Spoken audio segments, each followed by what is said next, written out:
Selama ini kita nggak pernah ada namanya pengangkatan serentak, nggak ada. Ini kan bukan pilkada atau pilpres. Selama ini, sejauh dia sudah ditetapkan NIP-nya, lalu kemudian SK pengangkatan sudah diserahkan, masing-masing instansi kemudian cari sendiri jadwalnya. Artinya apa? Itu pengangkatannya itu bertahap atau sesuai saja dengan kondisi masing-masing instansi. Yang tidak mau mengikuti zaman harus kita evaluasi. Tidak bekerja dengan efisien melayani rakyat. Saya minta para menteri, para Menko, coba kita pikirkan, kita rumuskan semua perbaikan sistem. Kita sekarang harus robah. Kita harus bikin semuanya mudah untuk rakyat. Semua cepat, singkat.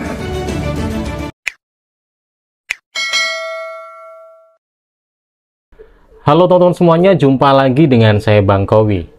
Seperti yang sudah kita ketahui dalam kebijakan terbaru, pengangkatan CSN memiliki TMT yang harus diseragamkan atau diserentakkan. Artinya, meskipun ada instansi yang sudah siap lebih awal, mereka mau tidak mau tetap harus menunggu jadwal serentak.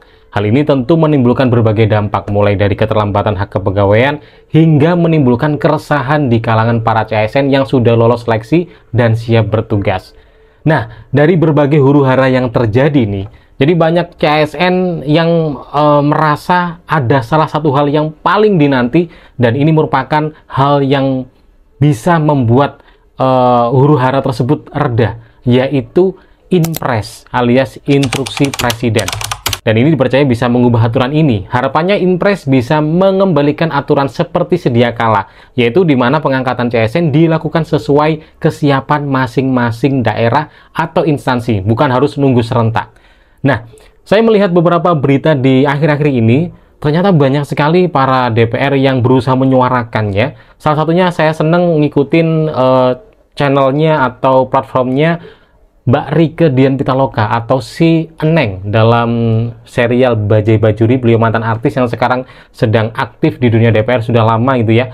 Beliau menyuarakan dan beliau sudah sempat bertemu dengan berbagai dewan, kemudian ngajak ngobrol. Salah satunya adalah Bapak Dasko juga mengajak untuk menyuarakan hal ini kepada Bapak Prabowo langsung, dan Pak Dasko juga memberikan sebuah statement terkait hasil obrolannya, dan semoga ini juga merupakan tanda bahwa Inpres akan benar-benar hadir.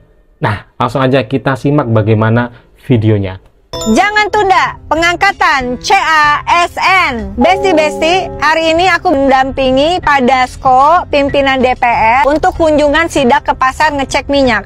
Tapi kami juga ngobrolin, diskusiin soal pengangkatan CASN. Pak Dasko mengatakan bahwa 2-3 hari ke depan akan ada kabar, mudah-mudahan kabar baik ya Allah untuk teman-teman PNS P3K. Mudah-mudahan ada pengangkatan yang berkeadilan.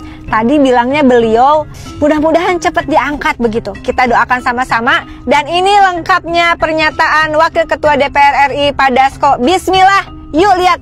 Setelah melihat pro dan kontra keputusan tentang pengangkatan CPNS dan P3K, DPR telah melakukan komunikasi dengan pemerintah beberapa hari yang lalu untuk meminta pemerintah melakukan simulasi, juga mempercepat pendataan supaya pengangkatan CPNS dan P3K jadwalnya bisa lebih cepat dari yang diumumkan pada saat rapat antara Komisi 2 dengan Menpan RB.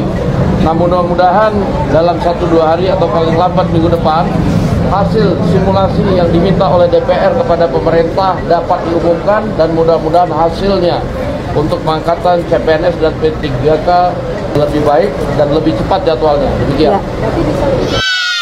Nah, bagaimana nih teman-teman? Jadi kita tinggal nunggu aja nih beberapa hari ke depan atau seminggu lagi terkait hadirnya sebuah Inpres atau keputusan yang terbaru.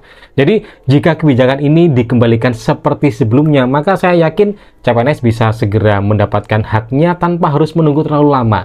Kemudian teman-teman CSN juga bisa lebih lega, bisa lebih tenang, menjalani ibadah juga santai. Lebarannya bisa lebarannya maksimal, senangnya senang maksimal gitu ya. Kemudian instansi bisa lebih fleksibel nih dalam mengelola kebutuhan pegawai baru. Jadi yang sudah siap ya sudah langsung aja diangkat gitu ya. Dan otomatis tidak ada lagi ketidakpastian bagi para CSN yang sudah lulus seleksi. Karena mereka sudah memiliki kepastian nih, apalagi bagi yang mereka sudah resign, berhenti dari tempat kerjanya, bingung nanti mau ngapain kalau misalnya ditunda. Akhirnya dengan hadirnya nanti ketika memang benar-benar diamini oleh Pan RB untuk mengeluarkan surat edaran terbaru, maka dipastikan semuanya akan kembali normal dan huru-hara pada akhirnya akan berakhir di happy ending. Mudah-mudahan itu bisa terjadi ya teman-teman ya. Kita berdoa bareng-bareng. Semoga yang disampaikan berbagai pihak, khususnya teman-teman dari Dewan Perwakilan Rakyat dan Pak Dasko tadi juga menyampaikan, benar-benar semoga bisa menjadi kabar baik untuk beberapa hari ke depan atau seminggu lagi katanya gitu ya. Semoga itu benar-benar bisa terrealisasikan agar huru-hara ini cepat redam, agar teman-teman yang sudah emosinya itu sudah membara itu bisa cooling down gitu ya teman-teman. Oke teman-teman, demikian informasi dari saya. Semoga teman-teman bisa lebih tenang lah ya, karena sudah ada pembicaraan dari DPR yang menyatakan beberapa hari lagi ditunggu aja bakal ada hilal yang sangat menggembirakan. Semoga itu bisa terjadi ya. Amin ya rabbal alamin. Oke, terima kasih sudah nonton video ini. Jangan lupa komentar untuk yang mau tanya-tanya atau mungkin menuliskan sesuatu ya. Terima kasih, kita jumpa lagi di video berikutnya dan sampai jumpa. Mengulang yang tadi di bawah tentang CPNS. Baik, 2 hari yang lalu DPR sudah memberikan masukan kepada pemerintah berdasarkan hasil rapat Komisi 6 dan Kementerian Pan-RB, Komisi 2 dengan Kementerian Pan-RB beberapa waktu yang lalu dan BKN. Kami meminta pemerintah melakukan simulasi-simulasi untuk mempercepat pendataan, merapikan pendataan dan juga mempercepat pengangkatan CPNS dan P3K agar bisa dilakukan lebih cepat dan semua di tahun 2025. Dan kita akan mendengarkan hasilnya mungkin paling lambat minggu depan dari pemerintah, keputusan tentang percepatan pengangkatan CPNS dan P3K. Demikian. Birokrat-birokrat yang tidak mau mengikuti zaman harus kita evaluasi. Tidak bekerja dengan efisien melayani rakyat. Saya minta para menteri, para Menko, coba kita pikirkan, kita rumuskan semua perbaikan sistem.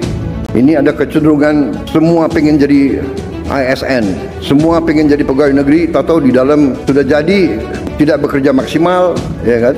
Tadi mental, kalau dibikin susah untuk rakyat, kenapa dibikin gampang? Kalau bisa lama, kenapa harus dibikin singkat? Kita sekarang harus rubah. Kita harus bikin semuanya mudah untuk rakyat. Semua cepat, singkat.